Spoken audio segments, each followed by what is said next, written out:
que fallait aller au pays pour se rendre compte de la réalité, quoi. Il faut y aller. T'es en train de préparer un projet, t'es en train de monter un projet, t'en es à l'étude de marché, faut y aller. Enfin voilà.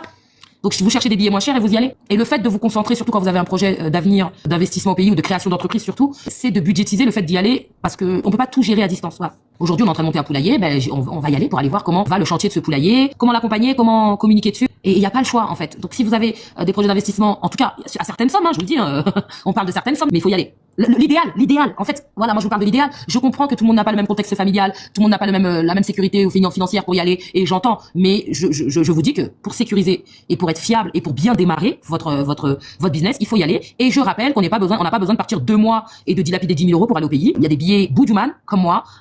Tu peux aller à prendre un Blablacar, aller à Barcelone prendre un billet pour 80 balles. Tu peux aller à Nantes, à Lille, à Toulouse, chercher des billets moins chers. Moi j'ai été 2025, j'ai fait 7 allers-retours et je n'ai jamais payé plus de 300 balles pour y aller et je reste une semaine, 5 jours, 4 jours, je fais ce que j'ai à faire et je reviens.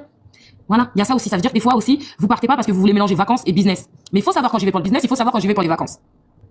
Et ça c'est important aussi. Ce qui va vous permettre aussi de comprendre que vous pouvez y aller pour pas cher, sans bagage, pour gérer vos biz-biz. Pour mes investissements au pays, je sacrifie mon confort. On est concentrés, les sistas et les frérots. On est concentrés. Si je dois prendre un Blablacar, j'ai déjà pris un Blablacar ici jusqu'à Milan pour prendre un billet moins cher avec Alitalia dans le temps.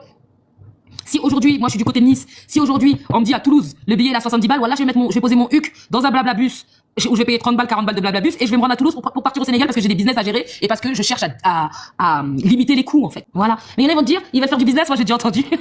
Et à chaque fois j'en rigole parce que j'ai déjà entendu, ah non mais moi, les escales c'est mort. Ah, comme toi t'es Jeff Bezos, toi tu viens de te lancer mais tu veux faire déjà le grand patron. Nous même qu'avant 4, 5, 6 entreprises, on prend des petits vols sans manger dedans. Transavia, l'Italia, Vueling, nous c'est ça, c'est les vols là qu'on prend. Mais toi tu dis que toi t'es patriote, donc tu prends Air Sénégal, que toi tu veux pas d'escale, toi tu veux manger dans l'avion, tu veux un écran avec un film. Voilà. À un moment donné, on se concentre parce qu'on doit se rendre du point A au point B. Donc si je dois passer par Alger, je vais passer par Alger. Si je dois prendre la tape, le billet le moins cher c'est celui-là que je vais prendre. Voilà. Même si j'ai 24 heures d'escale à Alger, c'est celui-là que je vais prendre. Je vais pas prendre un autre.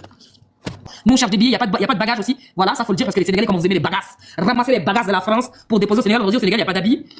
Hein, tu pars pour le business. Prends ton petit sac à dos, mets 2 culottes dedans, t'arrives au pays, t'achètes 2-3 fous de diaille pour s'habiller, voilà, les gars, la team Boudouman, moi je vous le dis. J'ai besoin d'avoir le suivi sur mes investissements. Si j'ai acheté des terrains, j'ai besoin de les voir. J'ai besoin d'aller à la mairie voir que les papiers ont bien été déposés correctement. Si j'ai des prix fournisseurs à négocier, je les négocie moi-même. Voilà, et tous les 2 mois, je vais voir comment ça se passe comme ça.